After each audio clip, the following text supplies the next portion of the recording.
48,097 divided by 28 is 27.93. You got that number? Yep. Okay. 27.93. Yep. Do you want me to just write it in here instead of? Sure, you can do that. I don't have my pen, if you want to write it in there. Good morning, everybody. Let's get this started. First off, we're going to call the meeting to order and do a roll call Meyer, Here. Donnie Lawson. Here. Scott Bell. here. We'll get up and do the pledge, and after the pledge, I want to do a brief moment of silence. So, pledge first. I pledge allegiance to the flag of the United States of America and to the republic for which it stands, one nation, under God, indivisible, with liberty and justice for all. With all the things going on in the world and all the violence from our shores, overseas, domestic, and local for that matter, let's just do a quick moment and reflect on some of this tragedy that's going on in our world.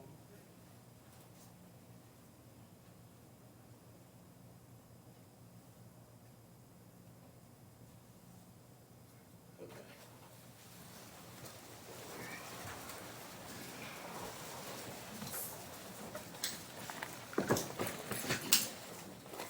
First up is approval of minutes from the September 2nd, 2025 meeting. Move to approve. Second. All in favor? Aye. Aye. Aye. Any opposed, same sign.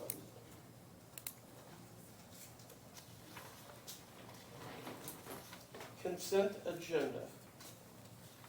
I'll move to approve the consent agenda. Second. Okay. All in favor, say aye. Aye. Any opposed, same sign. Old business, ordinance 2025-08, an ordinance amending from ag to I-1, the zone map for the R.L. Turner property, 8.75 acres on State Route 39 South.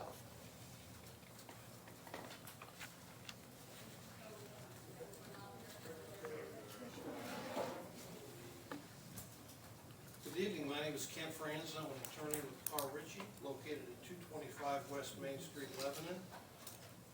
I have some remarks prepared, but I don't have to give them. I'm more than happy to answer questions if you prefer. If you do allow me to make a few comments, I'm happy to make them, and I would expect you to allow the demonstrators to have the opportunity to make whatever comments they might want to make. It's up to you as to how this is conducted. This is, as you know, this is not a public hearing. Every board of commissioners handles its meetings its own way. From time to time, it may vary depending upon what the nature of the matter is. So, I'm at your pleasure. I can summarize this project. I can make some statements as to why we believe the petition should be granted. That will tee it up for a conversation, or you can just start some other way. I'd say start with the summary of where we're at. Okay. Last we left it, we tabled it to gain better information on both sides. So- Yes, and I presume you've tried to do so. We've attempted to meet with opposition groups. I've had some communication, but there's not been any progress, frankly. I would say from my perspective, there's not much we can do to adjust the layout or the buffering or the lighting or the size that's going to solve the problem. The problem, from my perspective, is the neighbors and those who are siding with the neighbors don't want the project. They don't want the land to be rezoned. And therefore, there's not much we can offer in terms of adjusting it to make it more acceptable to them. We are here because the Plan Commission, back in this early summer, time gets past me, I don't know what month it was, recommended negatively by a vote of 5-1, as I remember, against the rezoning. As you heard at the Plan Commission meeting, and maybe some extent at your previous meeting, R.L. Turner has been a good and supportive member of the Zionsville community for years. There's a letter from the mayor of Zionsville commending them for being a good neighbor and all of the support they've given. There's been a lot of conversations, as there always is in these rezoning requests, about the factors to be considered, and frankly, the only one that we ever seem to talk about is the comprehensive plan. It is one of 5 factors, but it is only one of 5, and it's, by law, it's not entitled to any more weight than any of the other factors. Our comprehensive plan, in all due respect, is old. It's in the process of being updated here in the next several months, I suspect. I'm not sure, frankly, it's as reliable as it was when it was adopted 20-some years ago. But since it was adopted, there has been an amendment to the plan that recognizes that development along our busy highways is to be permitted as a way of preventing development to just gobble up huge acres of farmland out in the middle of the county. So the highways are recognized as thoroughfares where commercial and industrial, or light industrial, which is what this is, development should be allowed. This is a 2-story office building on 8 3/4 acres with an attached warehouse. The planning director determined, we work with the planning director. I don't get to make all these decisions. We have to work within the framework of the ordinance as interpreted by your planning director, that this would not be a permitted use in the ag district, and that we would have to seek a zoning change. And I-1 light industrial is the preferred, least intrusive zoning that would allow this use. So that's what we've applied for. It is in the State Road 39 overlay district. Almost everything up and down our interstate or our highways, 52, 47, 32, 39, is by ordinance now part of an overlay district, which really just requires us to take the project to the Board of Zoning Appeals for their blessing from a development standpoint for a special exception. We would have to get a special exception from the BZA even if you granted a zoning change for an I-1 use. And we're prepared to do that. Of course, we can't do that until there's been a zoning change. We recognize there's neighbor opposition and other opposition to the project. We have made some voluntary commitments to help alleviate some of those concerns. These would be commitments that would run with the land. It would not matter who the owner of the property was. For example, the R.L. Turner is committed they will only use the 8 3/4 acres they own, not the 5 acres to the north. Regardless of what might happen to their business, this use could never be anything other than a contractor's office building and warehouse. It couldn't be turned into some other I-1 permitted use just because it's zoned I-1. Obviously, we'll satisfy all the other requirements of state or local government. There'll be no exterior storage, which is always an issue with contractors. A lot of contractors have equipment, rocks, pipe, various materials that they have to store outside because they don't have enough space inside. This facility is going to have an enclosed warehouse. There will be no outside storage permitted under any circumstances. And the Turner's also committed they will not seek a change of zoning for this land or any other land it might own in that area for a period of at least 10 years. We've made commitments there'll be no exterior, there'll be no digital signing, no electronic signing. They're not advertising their business. They would have a roadside monument sign, that's it. It would not be lit up at night. It would be buffered with mounding and landscaping to the extent the Plan Commission wants. If they want it higher, we'll make it higher. It'll be perimeter, from a perimeter standpoint, it'll be fenced and secure. There'll be no noxious odors, which is not uncommon in the ag district. Minimal traffic, there's only about 20 people work in the office. Most of the work is done out in the field when they're various job sites. Minimal water usage, they have a bathroom, a couple of restrooms, and a small kitchen. I presented earlier the data on how much water they currently use. They have a residential rate from their water utility because they use so little water.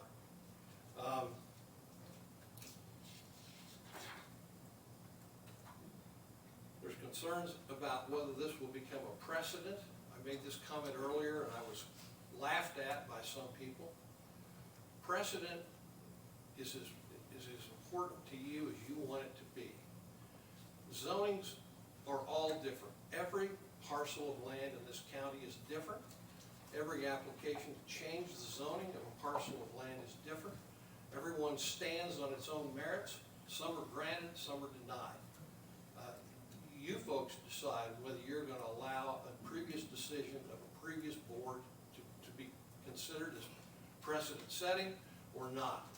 Court decisions are precedent setting. Quasi-judicial boards like the Board of Zoning Appeals, their decisions are precedent setting. Legislative decisions, you're a legislative body, you write the laws. Congress does not have to do the same thing today it did yesterday.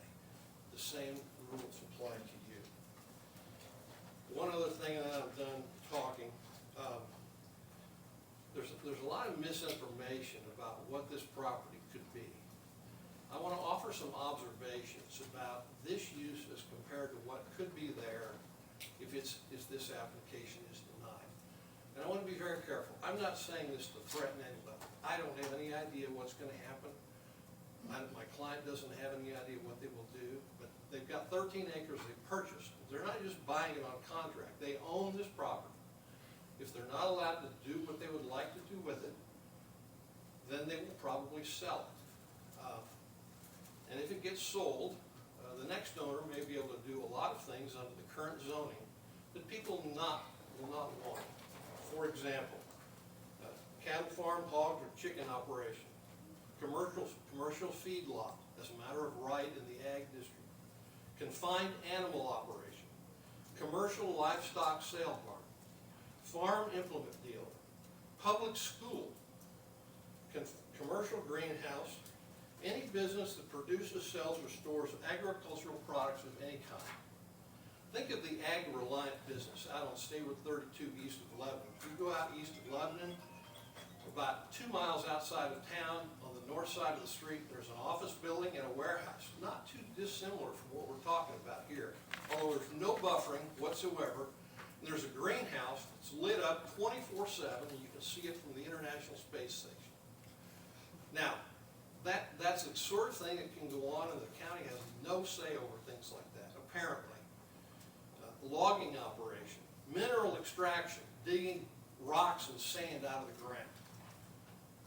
Slaughterhouse, fairgrounds, kennel, campground, shooting range, stable, private or public, seasonal housing for farm workers, composting facility, police or fire station, an anhydrous or fertilizer storage and distribution facility. I could go on. It's zoned ag. There's a lot of uses in the ag district that aren't particularly pleasant for a variety of reasons.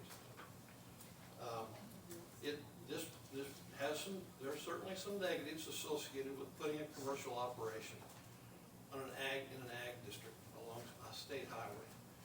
But we should talk about not only what it is or could propose to be, but what could it be? And is there some way we can make this work with buffering, screening, standards, requirements, expectations that actually could make it a win-win for the neighbors instead of, well, we kept that RL Turner out, but my God, what do we get? That's my thought. Thank you for your consideration. Thank you, sir. Any comment? Discussion? Well, Kent mentioned public comment. I don't know if we want to consider that or not. There is an item on the agenda. Item 60, request to be heard on R.L. Turner rezoning.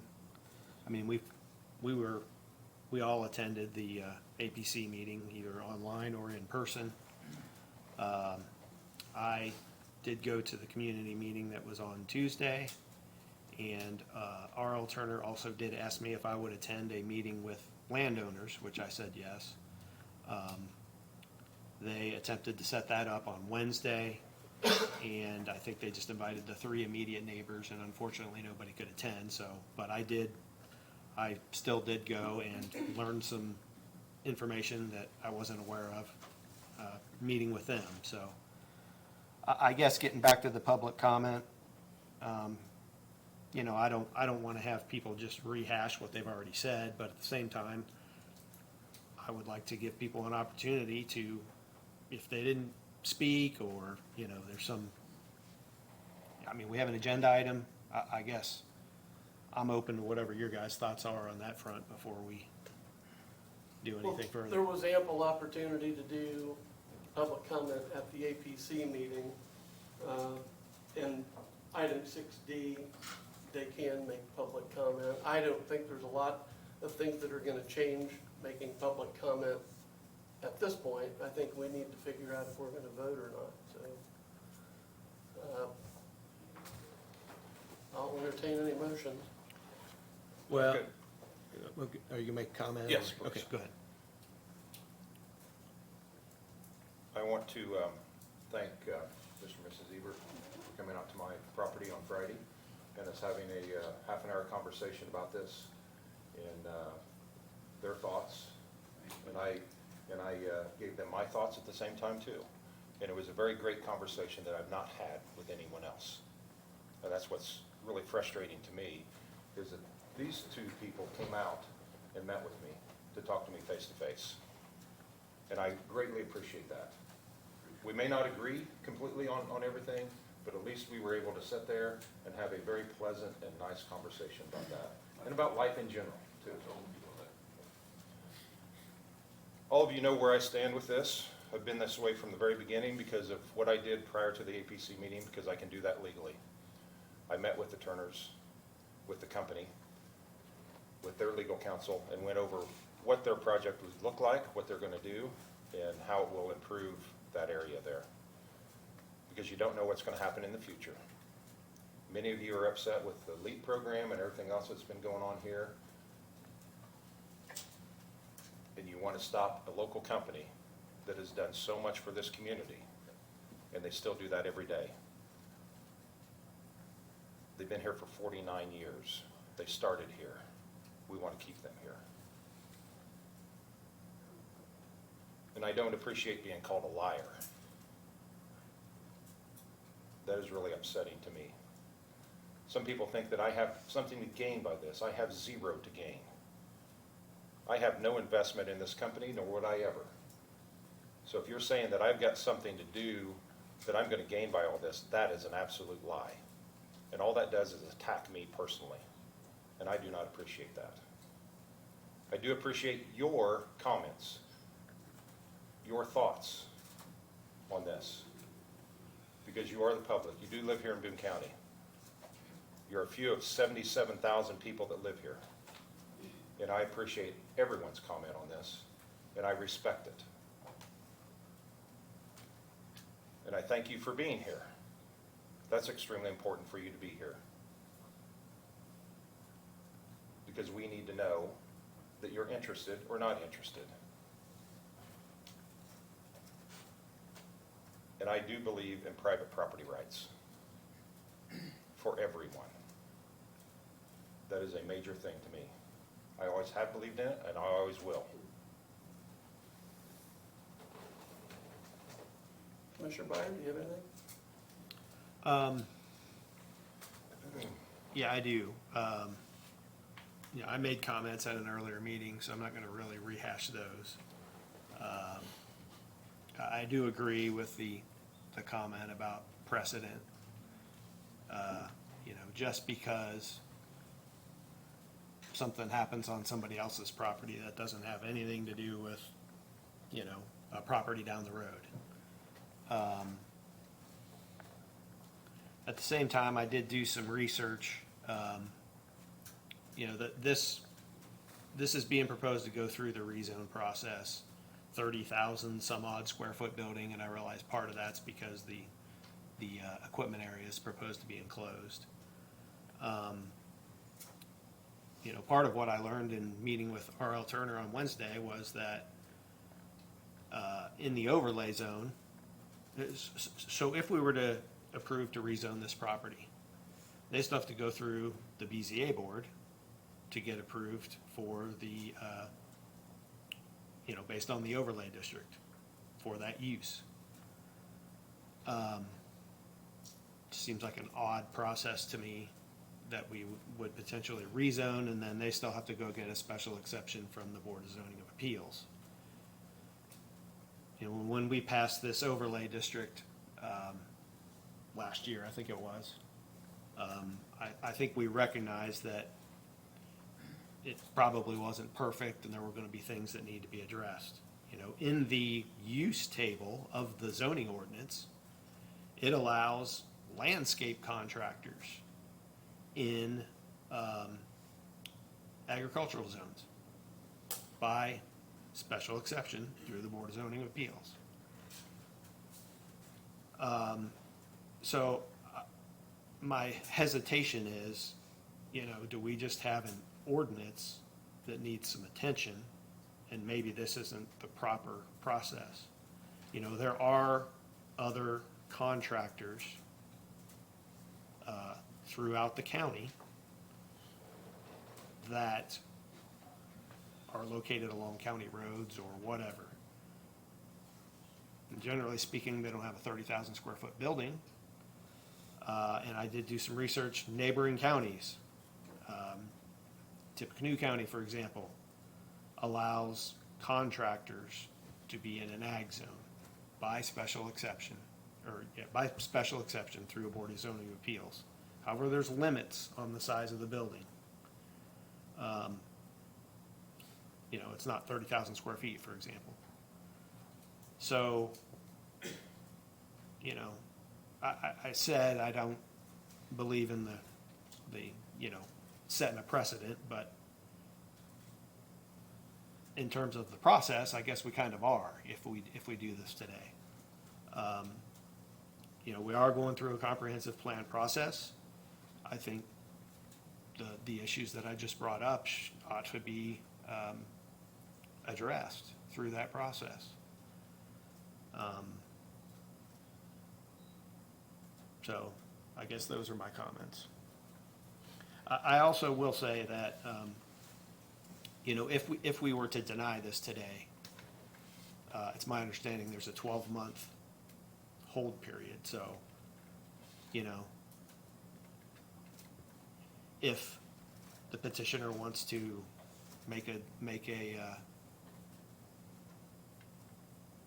I want to give the petitioner an opportunity to potentially withdraw the project if they want to, or if they want us to make a decision, that's fine. I just don't want to, you know, because the process is maybe a little less ideal than what maybe it ought to be. I think they ought to be afforded that opportunity.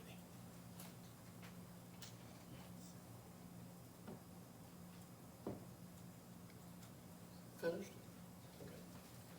Okay. I've talked to several people in the community, stopped by the Eberts, been to various houses, get a lot of phone calls, emails, stop along the road, go to the grocery store. Seems like everywhere this is a very big deal, very hot topic. The APC voted this down 5-1. I think that day it was 5-1. And I see both sides of this fence. I truly do. I see R.L. Turner's a wonderful company. They have been forever, since '76, I think. I am not moved to be in favor of. I don't. That's not where I'm at. But there's just been. We need to do something on this. We need to make a motion or move on it. I don't know if we table it. We got, I think, one more meeting. We could table this if we had to. They run out of time, but I'll leave it to you guys to make a motion to do something. That's where I'm at with it, in the short run, that's.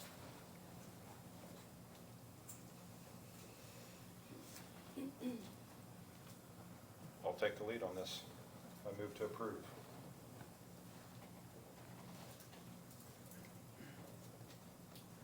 For a second. Motion dies. Any other motions?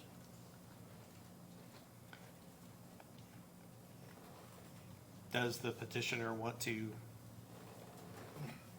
take any potential action before I make a motion? Can I talk to my client for a minute? Sure.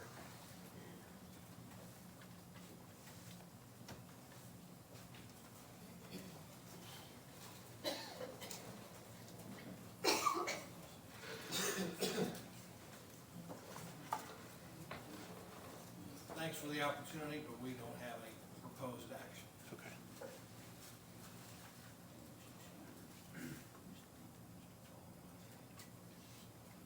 Well, I will make a motion that we,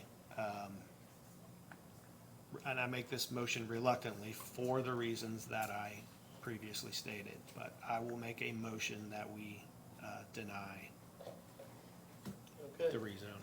I'll second your motion. Is there any other discussion? All in favor? Aye. Any opposed, same sign. Aye. Thank you very much. Next up is new business, IEDC update on LEAP. Richard McCall, is that correct? Michael? Michael, just that simple. Good morning, Commissioners. My name is Richard Michael. I'm with the IEDC, One North Capital in Indianapolis. Thank you for the opportunity to be here. A little bit of my background, I've been at the IEDC under the new administration since March.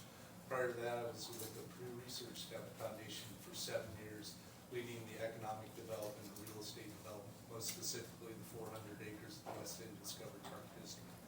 Before that, I grew up in Crawfordsville. My dad was a 3-term mayor of Crawfordsville from '88 to 2000, and my mom grew up in Clinton County where my grandparents farmed around Michigan town. So excited to be here to speak with you all today. What I'd like to do today here is, per the direction of the Secretary of Commerce and the Governor, to do a better job of being good partners with our regions and being more transparent. So there's 2 things we'd like to do here today, and hopefully this is the first of more meetings like this where we can come and be more visible and transparent. First, I want to give you an update on the status of the LEAP district, where we are now, and also to talk about our strategies moving forward. I don't know if we've got the maps we can pull up here. So I would say our 5 priorities right now are, number 1, per our mission, is to drive economic development across the state of Indiana. Our second priority is to be a good steward of taxpayer resources, to make sure we steward those resources that the taxpayers in the state have invested in the LEAP district. Thirdly, we want to withhold our commitments to our partners, specifically Eli Lilly and Company, and make sure they're successful and generate the jobs and economic development we all hope for. Fourthly, we want to partner with Lilly and other strategic partners to attract more supply chain biopharma industry partners to the region for the overall success. And then fifthly, we want to partner with Boone County and the city of Lebanon to address housing. We've got, you can see that yellow parcel there, about 900 acres set aside for mixed-use residential, commercial, where we want to partner with the city and the county to develop that to meet the housing needs. But also in the more immediate term, to identify opportunities for workforce housing. We know with the large projects going on here, it's put a stress on workforce housing as well, so we want to do that. So this is the original master plan. When the LEAP district started 3 or 4 years ago, it envisioned about 9,000 acres. The next slide, please. This next slide shows the annexation and rezoning. So you can see the uses around there. You see, at that point in time, we thought the residential would be much larger. You can see the sites where Lilly has purchased those, and Meta as well. And you can see some of those other parcels that we worked on. The next slide, however, you'll see is our current land control. So you can see while we originally envisioned about 9,000 acres, we at any one time didn't own or control more than 6,345 acres. Of that, about 900 we still own in options. We've sold about 22 to 2,500 to Lilly and Meta, and so we still own about 4,000 acres. And you can see that's really consolidated to the south and the east, around Lilly and specifically Lilly, and that's what we refer to as our priority parcels, because we think those are the best sites to bring Lilly's partners in there to be partners to continue that, to drive the success of those projects. Then the next slide you'll see is the utility infrastructures. So as you know, we've helped secure a $750 million bond to bring by 2031 about 25 million gallons per day to the district, not only in support of Lilly and Meta, but to the city of Lebanon, Boone County, to help unlock the housing issue and those other things. So those are my comments. I'm happy to answer any questions. Once again, I want to convey to you that I'm not just here once. I'd like to be here on a more regular basis and do a better job of being transparent about sharing information and answering any questions, because I fear in a vacuum it just leads to uncertainty, and we want to do a better job of that. So thank you. You're welcome. Thank you for the update. Any questions? I'm happy to leave my card for anyone, for you all. Feel free to reach out. It's got my direct phone number and my email, and it's say the same for anyone in the audience. So thank you very much. Thank you. Thank you. Next up, legal issues. Beth. I have two bonds that need to be released from the surveyor's office. First is release irrevocable letter of credit for erosion control Jackson Glen Southeast, 2300 South, 700 East. And then the other is release of performance bond for Cardinal Point, Section 4. Move to approve. Second. All in favor? Aye? Aye. Any opposed, same sign. You have amounts for this one. I'm sorry. Normally do say, I'm sorry. Cardinal Point is 849,600,000. And the irrevocable letter is 50,000. Thank you. Beth, was there two on Cardinal Point? There was a storm and an erosion.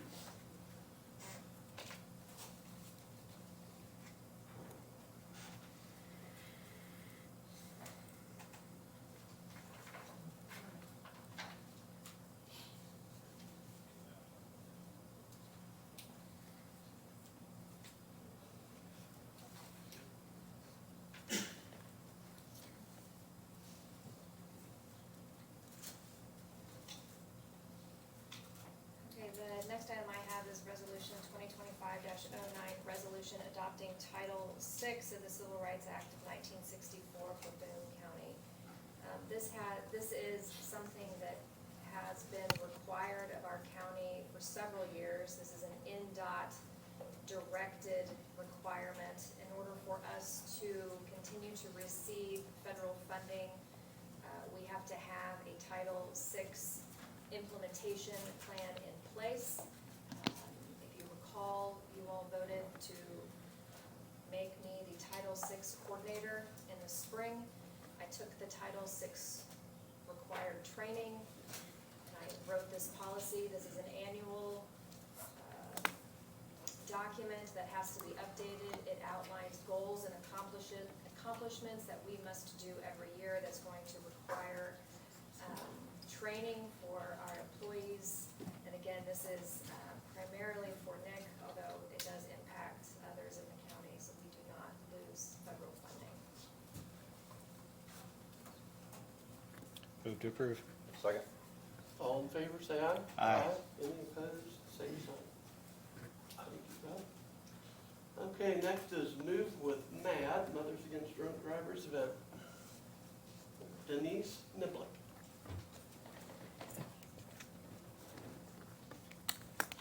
Hi, my name is Denise Niblick. I live at, do I say that? 919 Morningside Drive in Lebanon. I am a victim advocate as well as a program manager. I do underage alcohol and other drug use prevention throughout the state of Indiana. And I'm with Mothers Against Drunk Driving of Indiana. I'm here basically to tell you a little bit about our event that's happening this Saturday, so perfect timing to let everybody know. It is called Move with MAD for Central Indiana. It's happening Saturday, 9 a.m. at Memorial Shelters where we will start. We'll have sign making, participants, victims, their families will be there. And we're changing the event a little this year. It's our third year having it here. We will be starting at Memorial Park in the Memorial Shelter, 9, and then 10 a.m. we'll start our walk. Our walk will actually come down east, it's called Linear Park, East Street Bike Path. We will walk then with rolling closures, already approved with the city, down to the courthouse, where then on the east side of the courthouse, we'll have about a half-an-hour presentation with different speakers, doing our best to share about prevention as well as our mission moment as to why we're here. So I really just wanted to share with you because we will be ending, hopefully, I'm not 100% sure if I'm seeking approval or just sharing, but hopefully you'll be okay with us being just on the east side. We will not be using any utilities from county or going into any facilities. Hopefully just be talking outside there. And I also wanted to share that OWIs or DUIs are one of the most litigated cases, criminal cases in Boone County. We host it here because I live in Lebanon and I love Lebanon, and we have an ADA compliant playground at Memorial Park, which is really important for those who have been injured throughout the state to be able to gather together in that area as well. Any questions from that? One, we are walking along East Street just to share. I'm pretty sure everybody's here to hear me talk today, so thank you for coming. But as we come down East Street, we just want to make sure that everybody knows we will have community partners as well parked along that road who will hopefully be joining us on that movement. Since you're all here today and you're a bit of a captive audience, I will say the number one way that we're going to stop OWIs is by prevention. And the only way that we can prevent those is by talking about it. Statistically, our data shows that we need to start having those conversations as early as 5 years old. And I can tell you at 2 years old, my parents were explaining to me, go Purdue, BIU. And that has been a very solid core value of mine in life because it has been reiterated my entire life. So the only way that we build a core value is not waiting until prom. It's not waiting until they go off to college or leave home. It's talking about it from 5 years old on, early and often. So just kind of wanted to put that plug in there. That's how we make a big change to keep our community safe. So any questions or concerns, I'd be happy to answer. Okay. Move to approve the use of the east side of the courthouse. Second. All in favor, say aye. Aye. Any opposed, same sign. Thank you. Thank you very And much. I did pass out, unfortunately, my sister was actually killed in Avon. She was 26 years old, Lisa Stree, and that's why I'm in this career, and we're here to work with victims in Boone County as well throughout the state. So hopefully I'll see all of you there Saturday morning to support all of our community. So thank you. Thank you. Next up, request to be heard on R.L. Turner rezoning, Nancy Allen. Nancy Allen, I live at 275 West 250 South. Obviously now, because it's already been voted on, what I was going to present is a little bit mute, but I would just like to take this opportunity to thank the commissioners for their support in hearing us.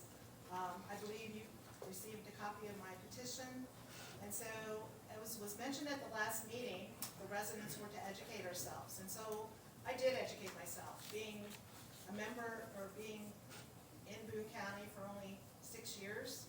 I read through the Boone County Comprehensive Plan, and that's where I realized that the objectives in that plan really stated to preserve large blocks of farmland, encourage cluster development, develop rules to protect pre-existing farming operations, conserve farmland, and to eliminate spot zoning. And so I really appreciate your support in following that comprehensive plan to do that.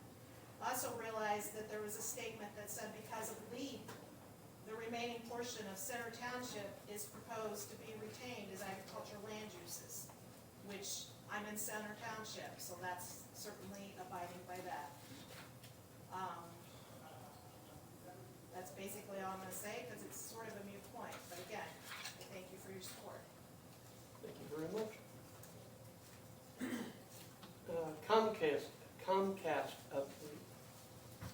Good morning, Commissioners. I'm Jeremy Burton, Comcast Government Affairs. I wanted to take this opportunity to update you on our commitment to Boone County rural fiber deployment and thanking you, the Commissioners, for your support through the years as we've applied for many of the state grant opportunities.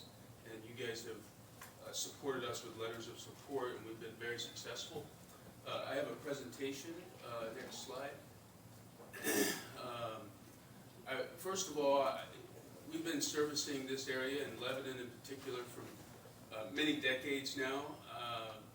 And I'm not sure if you know this, we're the largest internet provider in the country, serving 64 million businesses and homes.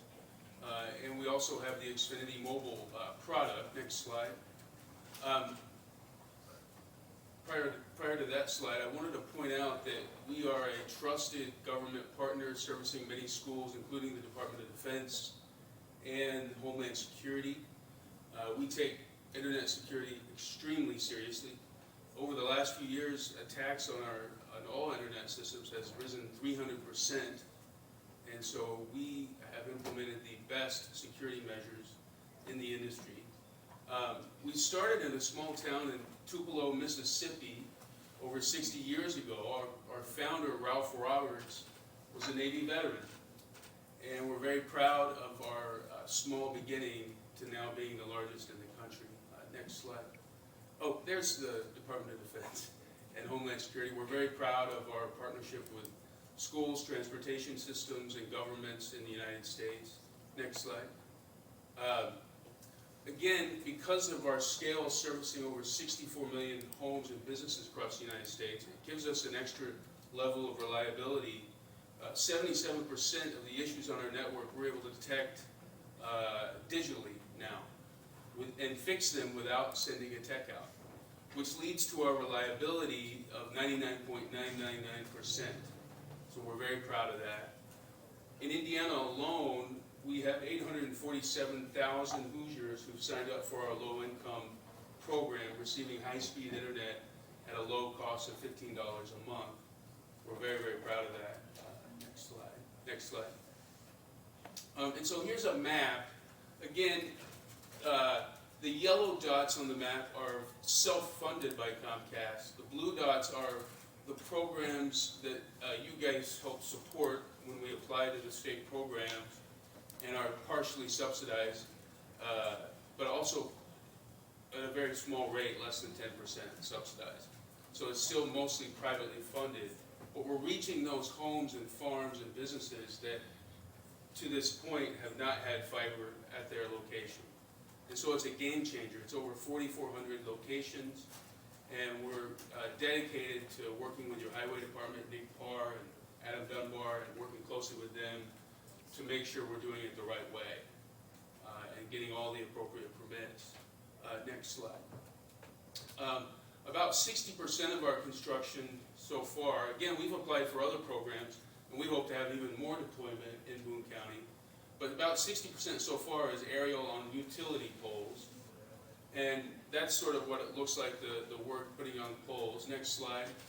About 40% is underground boring in your rights of way, and that's sort of an idea of what they look like. There will be pedestals. A lot of times in rural parts of the state, folks aren't used to the pedestal, and so we make them as small as possible. And we also take restoration after our boring extremely serious. And we want to make a commitment that if there's any issues with that, as you know, replanting grass in an area that's been bored, it may not take, and so we commit to come back the next year and make sure we restore it better than it was before. Next slide. So here's kind of our process. We notify the customer we're going to be working in the right-of-way. We mark the utilities. We do the fiber install, and then again, restoration, and then finally connection to all of our various services. Multi-gigabit high-speed internet, cable television, Xfinity Mobile, home security. There's a whole variety of services that this opens up for your rural parts of your county. We're very proud of that. Next slide. Just so folks know, because in rural parts of our state, folks aren't always used to the right-of-way. So I wanted to point out that this is what a right-of-way is. They're usually about 15 feet from the road, sometimes in the rear, the front, or the side of the property. And because of state and local rules, we do have the right to work in those areas. And I wanted to highlight that for folks. Next slide. Because we want to make sure that we notify you, minimize damage to your property, and always, always restore better than what we left it. So, next slide. These are kind of the rules, Indiana State Code and federal laws that give us the right to work. Telecommunications is a specially protected and regulated area, and so we want to follow all the laws, federally and state. Next slide. These are the services: internet, TV and streaming, mobile, home security. We're very proud of our services. They're excellent, top of the line. Next slide. You know, a lot of people pay more for Netflix than they would for the Stream Saver, which allows you to have live TV and other services.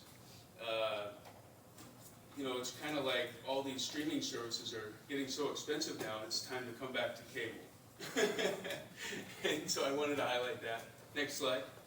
Again, this is our low internet program for low-income families, $15 a month. There's a plus with a faster speed for $30 a month. And if you have internet but you can't connect to it because you don't have a device, we have subsidized brand new laptops for $150 for folks. The Now Internet, Now TV, and Now Wi-Fi program is for folks who can't do a cash or credit check and they don't want to be on a long-term contract. By the way, we have a 5-year price lock contract now for folks who do sign up for a contract. But for those who can't, that's what they have. We're very proud of our Comcast Business Services.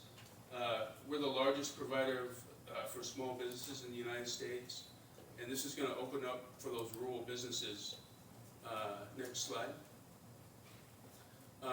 You can go ahead and go to the next slide. And you know, I want you to know that you can contact myself or my boss. We're the Government Affairs Department here in Indiana.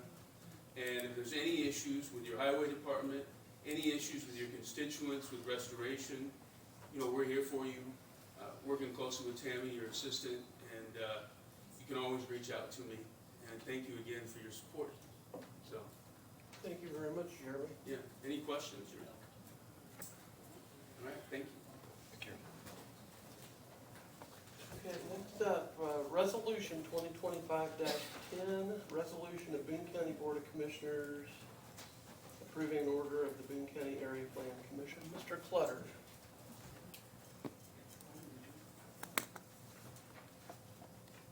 Morning, sir. Bob Clutter, the attorney for the Redevelopment Commission. You just noted a resolution. I want to walk through the process real quickly for establishing what we call an allocation area. It's also known as a TIF area. How that occurs is the Redevelopment Commission adopts a declaratory resolution saying what the boundaries are. That then goes to the Area Plan Commission, and if they find it meets with the overall development plan of the county, then they approve an order. And it comes to you, which is what's before you today, and then it goes back to the Redevelopment Commission to have a public hearing, and at the conclusion of that public hearing, they can adopt a confirmatory resolution, and then the boundaries of the TIF area is established. Well, about a year ago, a little over a year ago, the Redevelopment Commission adopted a declaratory resolution for 47 Commons. This is what most of us know as the Merritt development on the southwest corner of State Road 47 and I-65. That had about 125 acres in it originally. It followed the same process. It went to the Area Plan Commission. They adopted the order on November 6th. It came to you all on November 18th, and you adopted a resolution confirming that. Went back to the Redevelopment Commission, and they had a confirmatory resolution. Well, during this time, the the Area Plan Commission was considering the planned unit development for the area. The Merits eventually withdrew that petition and then refiled, adding about 85 acres. So that bumped the proposed area up to a little over 200 acres total. The Area Plan Commission, as you know, recommended the approval of that planned unit development, and you all approved it, I believe, in May or June of this year. Unfortunately, that all occurred after the previous process of establishing the TIF area. So in, what was it, just a little over a month ago, the Redevelopment Commission passed a pending declaratory resolution expanding the TIF area to include all of that in the planned unit development ordinance that you all adopted. That 85 acres that wasn't in the original TIF area. And the Area Plan Commission at their meeting about 2 weeks ago found that did comply with the overall development of the county, so they passed an order. And then that resolution is here in front of you again today. Again, this is just expanding the TIF area to include everything that was in the planned unit development ordinance that you all adopted, the additional 85 acres. If you so choose and adopt that resolution today, it will go to the Redevelopment Commission in their October meeting for a public hearing, and then again a confirmatory resolution to formally establish the boundaries of that TIF area. Happy to answer any questions you might have. I don't have any questions. I'll make a motion to approve. Second? All in favor? Aye? Aye. Any opposed, same sign. Thank you, gentlemen. Thank you, sir. Next up, update on public transit. Anita Bowen. Good morning, Anita Bowen, Boone Area Transit System. Our main office and garage is located at 515 Crown Point Drive in Lebanon. And I'm honored to be here to just provide a quarterly update as your partner in providing the public transportation for people of all ages in our county. I'm excited to say that our trips are really up this summer with over 2,000 rides throughout the past several months. We broke a record in July and had our highest month ever for public transportation. With that being said, even though in mid-July we had 3 of our 2023 Dodge Grand Caravans recalled for side airbag issues that could cause life-changing impacts, including a fatality. So all of the public transit systems nationwide and any other organizations who have these Dodge Grand Caravans have them on recall, and so that has been a little bit of a hindrance to our service provision. We feel very fortunate that we just have the 3 because some of our colleagues have many, many more. One of the areas, or the area that is up the most that we're really proud of is our public transportation. We're seeing an increase in ridership in that area beyond our older adults, beyond our Medicaid, beyond the ARC transportation that we do in partnership with the ARC of Greater Boone County. And we're seeing that a lot of our riders are bringing their families with them.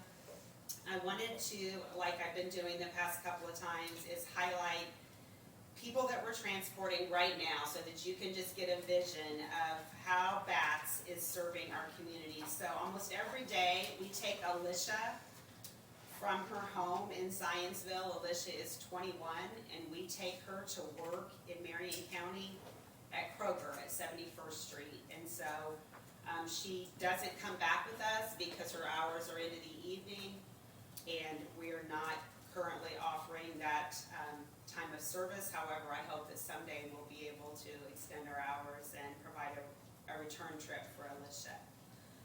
Also, today we are helping Daniel, who lives in Whitestown. He's 72 years old. He's a veteran.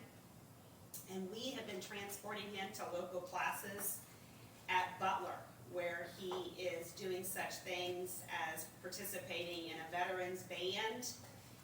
And he is also going to a variety of classes there, including he's been learning how to golf. and he's gone even on some horse riding outings. He rides every Tuesday with us, and he is just thrilled with the ability to be able to continue to live his best quality of life. Number 3, we are currently helping a group in Thorntown called WAVE. It's an organization that of volunteers who put together this group that meets throughout the summer as well as provides after-school care. WAVE stands for We All Value Each Other. And we have been helping take these underprivileged children and their family members to a variety of different sort of outings, sort of like field trips. We've taken them to Doll's Tree Farm. We've taken them here to our park and the swimming pool. And so the point of sharing these stories is to let you know how your public transit program is really serving the generations. It's serving people of all ages. And it's important that we continue to let people know that's what BATS is here for. And we are proud to be in partnership with you. This program is very strong. We have right now 22 drivers and about 20 vehicles. We're not currently hiring because of this issue that we have with the recall. We're a little bit handicapped. I feel like it's kind of holding us back on what we would really be able to experience here in 2025, but hopefully we'll get a remedy for getting those vans repaired here sometime in the near future. Be happy to answer any questions. Is there any time frame for getting the 3 caravans repaired? You know what, I wish there was. We get an update from NDOT periodically, and the update says there's no update. Dodge has no remedy in the pipeline. And obviously, they're working on it, but this is hundreds of thousands of vehicles across the country. And so unfortunately, and they're new, and we hate that they're just sitting there, so. I'll let you know the next time we get together. All right, Any other questions? wonderful program, Thank you. Appreciate you.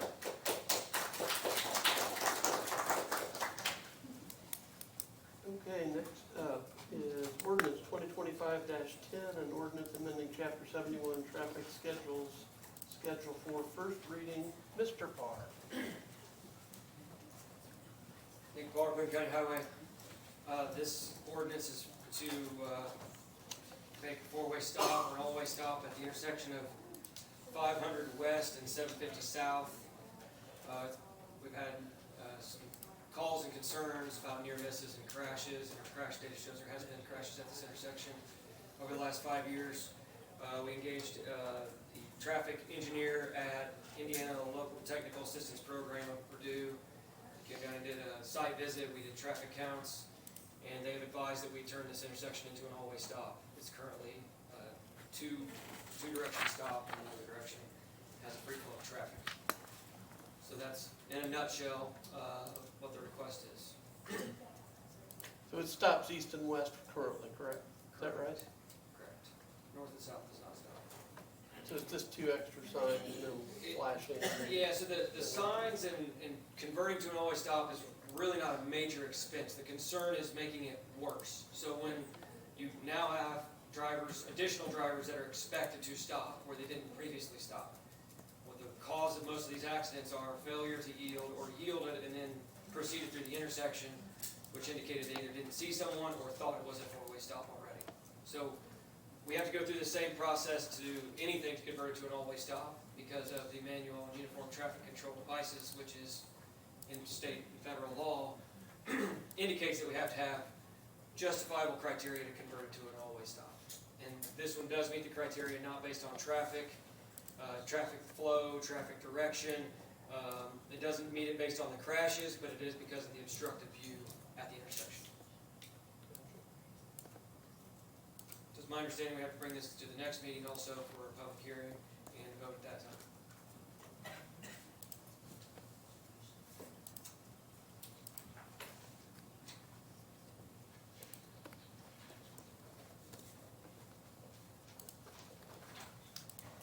Is there any action needs to be taken, Beth, on this? Okay. You're going to move to the next item? Sure. Okay, the next item is a call for community crossings, call for projects, letter of support, or funding commitment letter to the projects that we anticipate submitting for applications for funding. The call for projects is open next month. They've changed this program significantly with recent legislation, which has changed the cap that we can get in a year to $1 million instead of $1.5 million. We've identified 3 projects that will be suitable for this funding source. It only funds 50% of the construction cost. It doesn't fund any of the other phases of the project. So the request for the first one, I don't know which way they are on the agenda. What I have is MA 34 is a small structure on 1000 East, north of 400 North. It's a small structure that's in poor condition.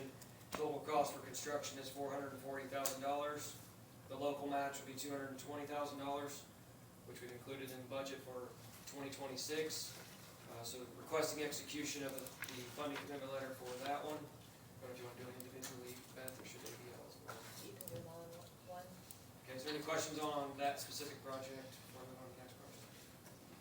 The next one is Bridge 158, which is on County Road 25 West, or locally known as Lebanon Pittsboro Blacktop. It's just south of 400 South.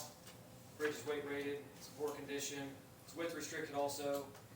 Total cost for construction is estimated to be $800,000, so the local match would be $400,000, and that total is also included in the budget for next year. And then the third final project, which will get us to the $1 million request, is County Road 200 South between the Whitestown corporate limits and 950 East to do a full depth reclamation. Roads in poor condition, continues to see a lot more traffic than what it's ever intended for due to development in the area. The estimate for the project exceeds what we've requested, but we can only request $1 million, so we've reduced the request for the FDR project on 200 South, so it will fit within the $1 million. So the total request on that is going to be $380,000, and that's also been budgeted for next year out of our road preservation dollars. So requesting execution of those 3 funding commitment letters. Move to approve all 3. Second. All in favor, say aye. Aye. Any opposed, same sign. Thank you. Thank you, sir. Okay, next up, payroll change form request, Mr. Lawson. Yes, we had a request. Do you have a copy of that or anything with you, do you? Request form.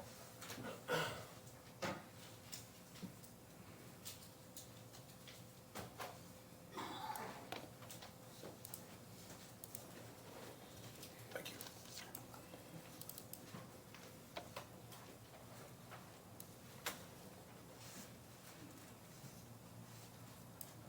This is, bear with me to make sure I make the right statements on this. Performance review and adjustment for Tammer Rose.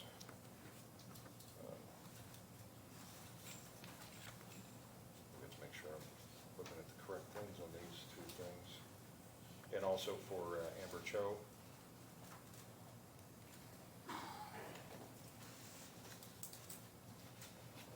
To change their salary and to make both of them, I believe on these, both make them exempt. Am I correct on that? I think the exempt would be, Amber already is. yeah, Amber's already is, and the exempt on Tammy would be next year, Yeah. Okay, so I see. I'll move to approve. Second? All in favor, say aye. Aye. Any opposed, same sign. Thank you for Sorry? correcting me. We'll get them to you.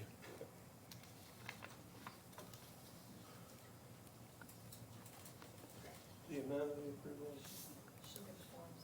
okay. Yep. Okay. Next up, thank you, Mr. Lawson. Yes. Key Bank conceptual phase approval, Tim Byer. Yeah, this is just a item to permit Veritas to enter contract negotiations with K2M on the conceptual design of the Key Bank. Move to approve. Second. All those in favor, aye? Aye. Any opposed, same sign. Thank you, Tim. Compensation Committee update, Lisa Brewer.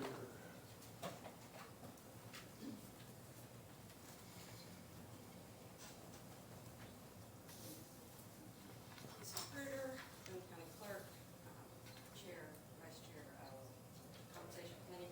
So we have met, and regarding the holiday schedule for us and you guys to, what we went over last time, for you guys to go ahead and vote on that. The purpose of us having something in hand is to, it's nice when you're hiring someone, well, we may get this day, we may not, we may get, and it's nice to schedule your family events around that too. So we're requesting that you vote on that. And then the second thing regarding the compensation, the longevity and the payouts of reducing the amount of time. We have brought that to the council's attention. However, we need to minimize that, like get the numbers to them, the exact numbers to them, and how many people it's gonna affect. So, and we have, On the longevity, on, what'd you say? on both, Okay. yes.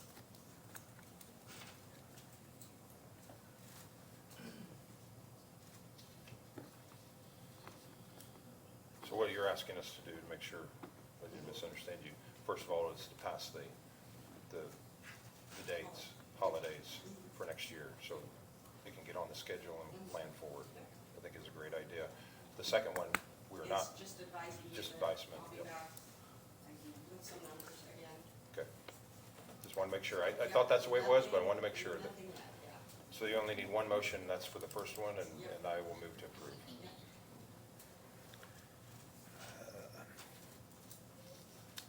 I don't even have that in front of me.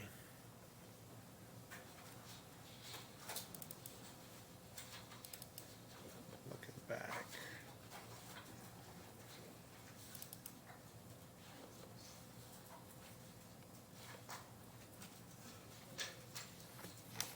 I mean, we kind of talked about getting the PTO before we voted on this, so Talked about what now? we talked about voting on the PTO and the holidays together at the last meeting. Yes, the PTO, we've reached what we want, what we know we want to do in date and hours and stuff, but the only thing that's holding us back is how to get the numbers down, which is what we're talking to council, so that they can purchase, we can either A, do a buyout, they can use as many as possible, but Is it possible to maybe bring the PTO to us? Then I understand there's a dollar issue with council, but is it possible to kind of bring that to us so we can kind of consider them together? Because they kind of go together. I mean, we haven't, I can. When we exchanged emails this week, that's the direction I was given, is that you weren't considering holiday this week, that you were gonna do holiday and PTO at the same time. That was what was shared with me via email, so I did not give them the holiday one, because I did not know this was coming up at this meeting, my apologies. And is Amber not here? Because she came back and said that so I thought we were all in the same email. Because after I sent that to you, then I got an email back from her stating that we're good to go on the holiday. I'm sorry, and if that came about, I did not Yeah. see that. And I have emailed Kent Eastwood, the prosecutor, had asked me specific legal questions about the PTO. And I have emailed him to schedule a meeting to have those discussions with him about PTO. But I did not know about the holiday one, so they don't have, and I'll follow the sword, they didn't have it in front of them. Is Amber not here? Okay, well, my motion was only for the Holiday, holiday. right, I just, So, yeah, I was just wondering. so do I don't I need to withdraw this and, entirely delay up to what you guys want the next to do. meeting. I'm more just saying, I'm just publicly saying that you don't know what you're voting on, because you don't have it in front of you right now, other than broadly holiday. You want to amend or withdraw your motion? I would, We gave you the holiday schedule a couple meetings ago. I've seen that, and It that's, really isn't changing anything, it's adding a day for us, and then it's just,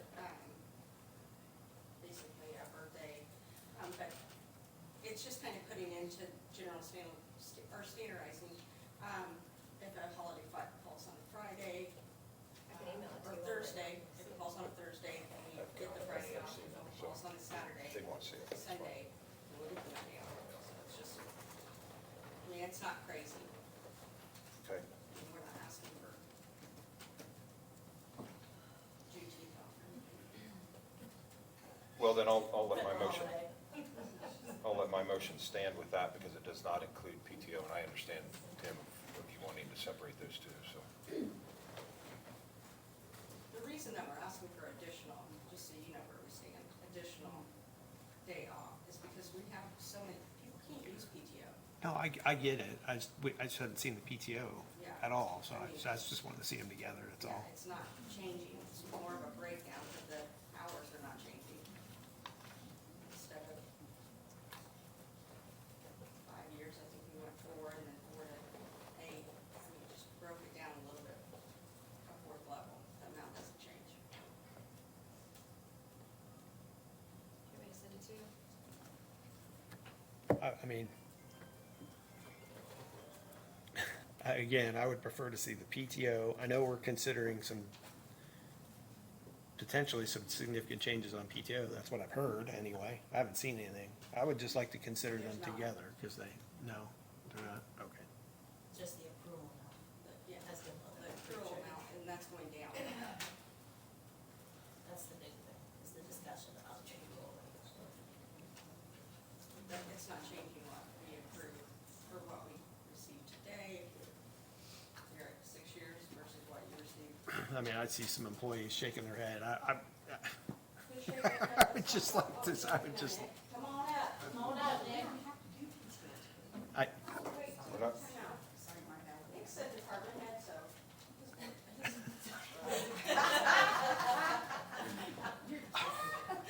I would prefer just to wait. I mean, let's consider them together. They kind of go hand in hand.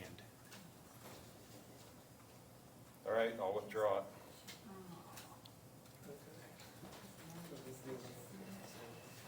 No, I was on the agenda as taken. Okay. Thanks, Lisa, sorry about the confusion. Insurance committee updates, Tim. I don't really have any update other than we do have a meeting after this meeting's over, so, that's all I got. Good, okay. Staff reports, area plan. Mr. Merson. All right, John Merson, representing Area Planning Commission. Just want to update everybody on a couple of opportunities to come and weigh in on our comprehensive plan update. The first one is Wednesday evening from 6 to 7:30 West Tribune.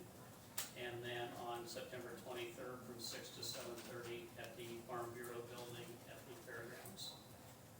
Or you can go to www.planboonco.com and weigh in there.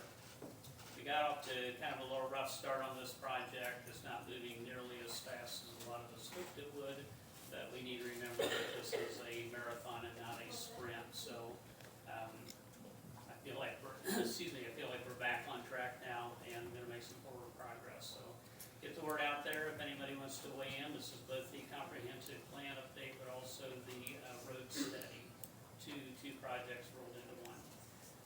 Other of note, our executive director position is reposted. We're actively searching for a full-time director. The council approved a higher pay rate, but of course that has to be ratified in October when the budget is ratified at that point in time. So we are searching, but it will probably our success in finding exactly what we want will weigh in or be weighed in on by whether or not the budget is adopted as written. So, Thank you very much, sir. Capital investments, anything? Health department. Highway. Mr. Parr. Just a couple updates on road closures. 421 is still closed south of 47. So So a detour up there, 600 east and 500 north. It's expected to open in the next, possibly this week. So then once it opens, then NDOT is gonna close 421 a little further south, just north of 32.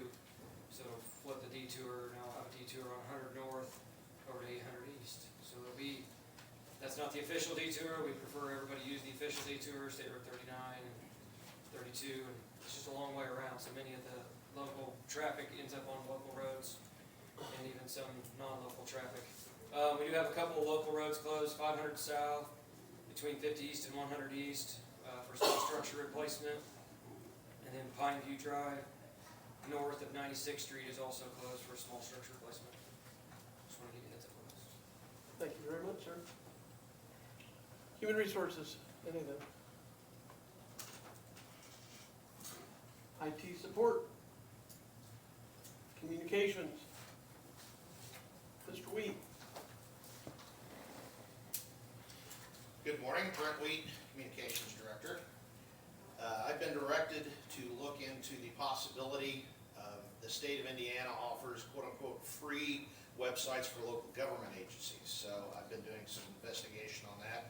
I've met with our current provider, Government Utilities Technology Service, commonly known as GUTS. And I have a meeting with the state on Friday, a video meeting, and I didn't specifically ask them if the commissioners could attend, but you're certainly welcome to. I can send you that link if you want to do it. I forget, it's 10 or 11 o'clock. I wanted to give you just a brief overview and let you know where we are, because I didn't know a lot of this information. So I met with Sean and the owner of GUTS, Eric Goodnight, last week, and got some information from their side. And then once I meet with the state, I will present that all to you, and so you can make an informed decision about what you want to do at that point. But right now, what I know about what we're doing is GUTS currently manages two websites, Boone County site and Boone County Indiana Sheriff.gov. Didn't realize that, but those are both pretty significant websites. The current contract is $40,000 a year. It's a 3-year contract signed December 2024, running through December 31st of 2027. There was a question about the in.gov subdomain. We already do that. Many municipalities do. We have no connection with the state. We're just using a subdomain of the state, and the only reason we do that is it's a branding thing and a trust, a public trust that we're government. We could be called, Big Cornfield Indiana.gov or whatever. It doesn't matter. We're just being allowed to use our domain as a subdomain of the state just to ensure that public confidence. Email was also brought up. Email and website are two entirely different creatures. Email is, in our case, is run through Outlook, a well-known platform of Microsoft. We can do anything we want with it, but what the state is offering has nothing to do with email. So GUTS operates our email through Outlook, and that's a whole separate thing. It uses the common domain name, but that's the only connection there. And if we did decide to change something, that would create a lot of headaches, because everybody's email address would change, and you can imagine the problems that would come with that. So that's a whole separate issue. That's not exactly accurate. Okay, please correct me. So, We legally have to change our email by July 1 of '27. all we have to do is contact the state and get a new domain created that is in.gov. That's fine, as It's, long as we have we it. can add it as a secondary email domain on our existing tenant. The current email addresses do not go away. They'll just receive email on both at co.boone.in.us and at in.boone.gov or whatever the state ends up giving us. It's not a big deal. We've got 22 months, I think is what you and I talked about to Yeah, get it we have done. plenty of time, we just have to have it. It's fine. We can handle it. Some other counties have already done it, it's not been an issue. It's not a big deal. What Sean said. Specifically, the contract is GUTS is offering a comprehensive service package. They handle all in-house updates and emergency after-hours posting. They also include a separate agreement with Adams Photography for official photography. I wasn't aware of that. I knew they had an agreement. I didn't know they actually had a contract. So we need to get those updated because we're paying for them. So I will take that on. GUTS plans plans to refresh the county primary website by mid-2026 at no additional cost. That's wrapped into the contract. And both sites are, with the state or with Guts, we're using a product called WordPress. It's the most common website software used across the world. So we can truly look at an apples to apples comparison because it's the same stuff. That also is good that if we chose to migrate, whether to the state of Indiana or Joe Bob's IT company, it'll be a relatively simple process to export and transfer that data over. Talking to Sean and Eric, all IT requests are, a ticket is created, and the vast majority of those requests get handled within 24 hours. Things that are more involved or take more time are handled as soon as they can, and they notify the folks that are involved that it may be a little bit longer. I asked, because that was one concern that was had, is some people felt like there was slow updates on the website, and if Sean wants to expand upon this, that's fine. But basically, they've been task saturated with the opening of the new Justice Center. So some updates didn't get done maybe as timely as we wanted them to be done. But for the most part, I've got no complaints. Most of the important stuff and all of the short, small things that I've asked for, such as posting press releases and things, have been handled within a few hours. So support, I've got no real qualms with what we currently have. And as far as backup and things like that, the website is currently hosted not by us, but by an off-site provider that's very well known on the internet as a WordPress hosting site. Talking about the state of Indiana, it's the Indiana Office of Technology, and it's actually their vendor. It's not the state per se. It's I've got it here someplace, and I've lost my place. So they offer no-cost websites to local government agencies, but what they're offering for free is too small for us. Our current website, just the county website's over 3,100 pages. Now, some of those could be archived, but still, it's a pretty substantial site, and we have lots of files to download, PDFs and things like that. So the highest level package that the state offers is the Elite package at $500 per month, which is $6,000 a year. I'm wondering, though, that when we talk to them, if that $500 a month would stay the same, or they would look at the site and say it's going to require more than that. So I will bring that back to you. Tyler Technologies is the company the state uses as their IT vendor. It's a multinational corporation, got 40 offices in many states and 4 different countries. As far as the aesthetics go from the state's point of view, there's only 3 templates offered. So depending on your viewpoint, will look like pretty much everybody else. Whether that's a good or bad, that's up to you. Again, it's, the way template works at WordPress, it's kind of the window dressing. The back end stays the same, how it handles all the information. It's called a content management system, and all your content is managed by the software, but you can put a different coat or shirt or pants on it on the front end. So with Guts, they're of course willing to do anything within reason during this redesign, this refresh. With the state, you get your choice of anything as long as it's one of those 3. So next step, I'll be meeting with Indiana, the IoT team, on Friday, September 19th to discuss the costs and services. And then, as I said, I will present that information to you coming up for your consideration. So, any questions or corrections? I guess the only comment I would make is that $500 a month is per site, number 1. We have 2 sites. Number 2, the current sheriff's site is not a in.gov domain. Right. So I'm not sure we could even migrate that, given that it's not an in.gov domain. I guess the other key here is the ongoing cost. That $40,000 is the changes. So it's not as if we're just transferring it to the state and those costs all go away. Somebody still has to manage it, somebody still has to make changes. So who's gonna be that somebody if you move it to the state? Thank you very much. Purdue Extension, Andrew Hatfield. Good morning. Just a few reminders, our septic maintenance webinar is coming up this Thursday. It's a webinar, so you can still sign up, RSVP to the extension office, find out how to prevent costly repairs to your septic system.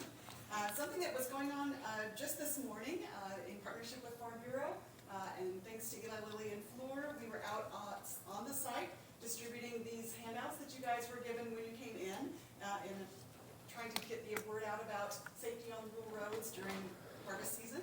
We go out in spring and in fall.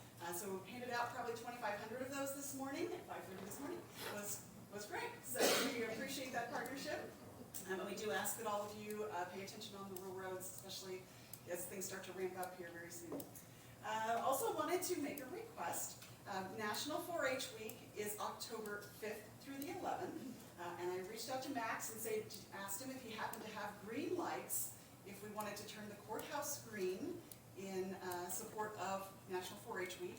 So I was hoping that that would be something you guys would be willing to do. And also the next commissioners meeting falls on Monday, October the 6th, which is Go Green Day in support of National 4-H Week, but hopefully everyone will come wearing green to support 4-H. So would you all be willing to turn the courthouse green for a week for National 4-H Week? Question for you, do you have any signs that could be put up? Yes, they are going to be pulling together some signs for that to help people know what it's for, and hopefully to partner with Rent and get some information out there on the websites as well, and social media to let people know what's going on.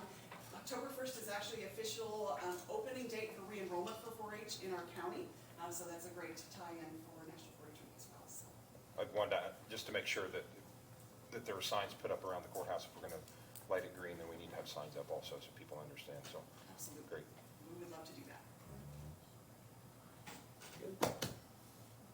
We need to vote on that? I move to approve. Second. All in favor, aye? Aye. Any opposed, same sign. Anything else? That's all I got for now. All right, thank you very much. Okay, public comment. Is there anyone that wants to speak?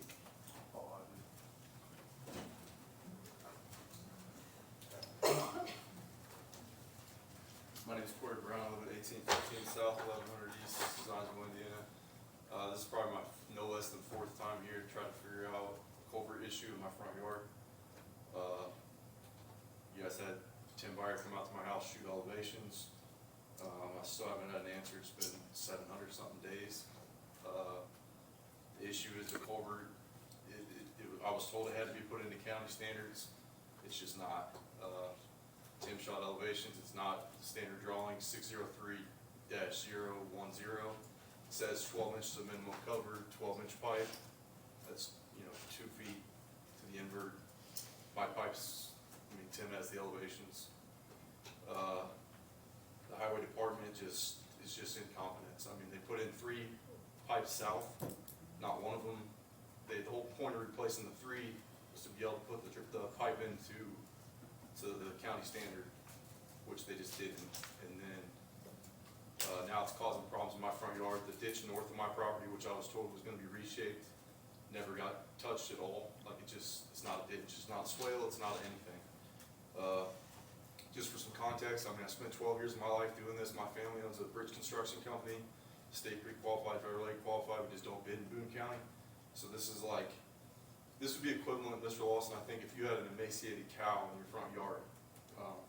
That's how I feel about it. It's a pipe that doesn't look right. It's literally like when you're driving down the road, it's flush with the road.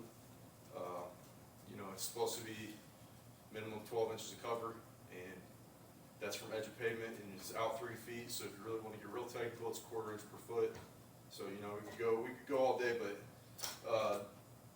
I'm just trying to get some answers. Why the highway department, if you look at all the emails, read the emails, they're saying one thing in one email, and then they're saying something completely different. It just comes down to incompetence. They don't know up from down. It's absolutely crazy to me. Let me ask Mr. Byer, what was the pipe put into county standards? You shot the elevations. Nobody had me come out. I came out on my own. I've been out there a number of times. There is a solution there. I don't think. Yeah, put the pipes into county standards as the standard drawing says, as I was told you guys were going to do. Corey. That's it. That's it. Why do we have county standards? There's a solution there. You just have to be willing to work towards a 700 something solution. days I've been waiting for you to tell me a solution, you haven't told me anything. Because we always come back to this, Corey. There's a solution. You've got to be willing to work towards one. 700 days, that's how long it takes you to come up with a solution? For something that's the simplest thing, it's 4 culvert pipes.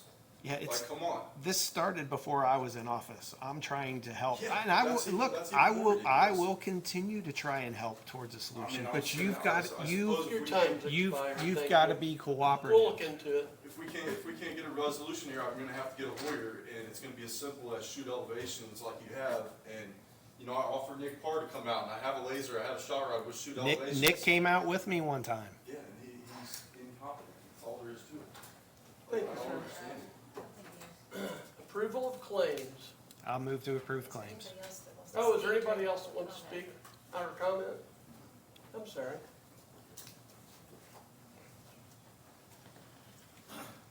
Matt Wilson, 1200 Sunny Lane, Lebanon. I just wanted to take a moment here, in this meeting, to thank R.L. Turner. They're a very philanthropic company, and they've come by and supported organization after organization. And, I sure hope we can find you a home. I do. I also wanted to just simply say that social media could be an incredible tool, but also very dangerous. And this past week, I saw some things said about Adam. Assumptions, misrepresentation, not by people in this room that I know of. Accusing him of backdoor or backroom dealings because of his position on the EDC board. That is not Adam, and that is not his character. So I just come before you all, wanting to state that about him as a person, his character, but also,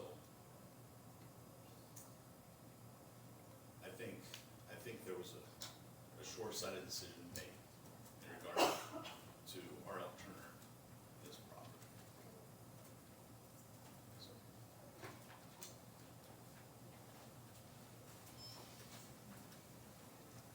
Thank you for your comment, Mr. Wilson. Is there any other comment?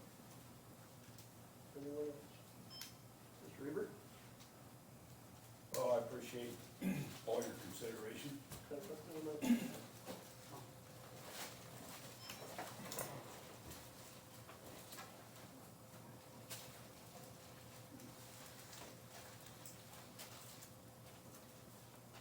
I certainly am pleased with the outcome of this. We worked tirelessly since we heard of R.L. Turner coming in. Nothing against them. I hope they find a home. I'd be willing to even talk to other areas. We've driven roads around where it's more suitable for them to locate. But anybody who can attempt to come in and take over farmland, not just out where we live, my wife and I, the 2 daughters here, which in a couple of weeks I'll be 85 years old. We've lived on that property for 58 years. And there are 2 houses on there. Excuse me. And over these years, we've had several people rent next door. And not only was it a concern for me, but some of our renters have had small children. And this would definitely been a real problem with them living there. They were gonna have a retention pond there and all this. Those children are all over the place. They're just kids. And a lot of these things I never even brought up. But since you asked, we've got to be really careful for companies like this, which are very reputable.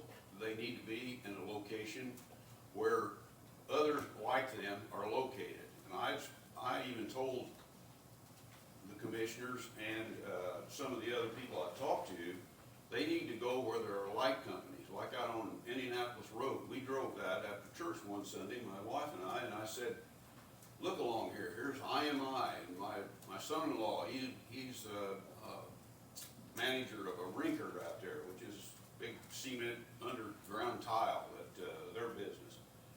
They're all related to this type of thing, industrial, commercial. You can drive, we drove all the way from out here where the, fairground, just over there, a road that takes, and goes into, all the way to Whitestown. Some call it Old 52, some call it Indianapolis Road. I'm defining some of those things down along there, and that's where these people need to be locating. They can do just as much business there as anyone else does. They all seem to be very, well, I don't know the term, but they can thrive out there, I'll put it, say that. The others seem to. I know Rinker does, with my son-in-law, business there. And I think with their reputation, they will thrive anywhere, but they just need to be looking somewhere, not in trying to, well, it really would upset our family. My two daughters over there here today, they have made indication they want to live there when my wife and I, a few years, are gone. And they've got to realize that they're gonna upset not only our lives, but other farmers out there, their livelihood. That's what they were gonna do. They were gonna destroy our livelihood. And if they're gonna live right on or they were gonna put their, company right up next to our fence line there. Wrap it up, your time's expired. Well, Appreciate it. okay. You asked me to come up No, here, you're I wasn't gonna such a say speaker. anything, but I appreciate you, all three of you's time here, taking, and I got to talk to all of you, so, no, I don't wanna go on. I just thought, you asked me to come up. You have I to wasn't start gonna say singing if you anything. stay up there. I appreciate your time, thank you. All right. Any other public comment? Okay.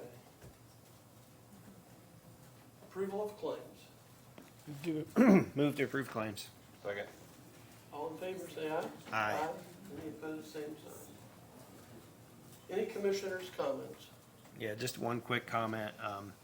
I made comments during budget workshop about the next year's budget for the county attorney. I have since been given some information that I did not have, and had I had that information, I would have not made the comments that I made. So that's what I have. Okay. Okay. Thank you all. R.L. Turner, thank you very much for being patient with us. Tough decision, a lot of emotion in this. Hopefully we can move forward. Hopefully we can keep you in Boone County, find a good home for you for as long as you want to be around. And a lot of work, a lot of thought went into this decision, actually from all three of us. So that's all I have to say about it. But looking for a motion to adjourn. So moved. Second. All in favor, say aye. Aye. Any opposed? Thank you all very much.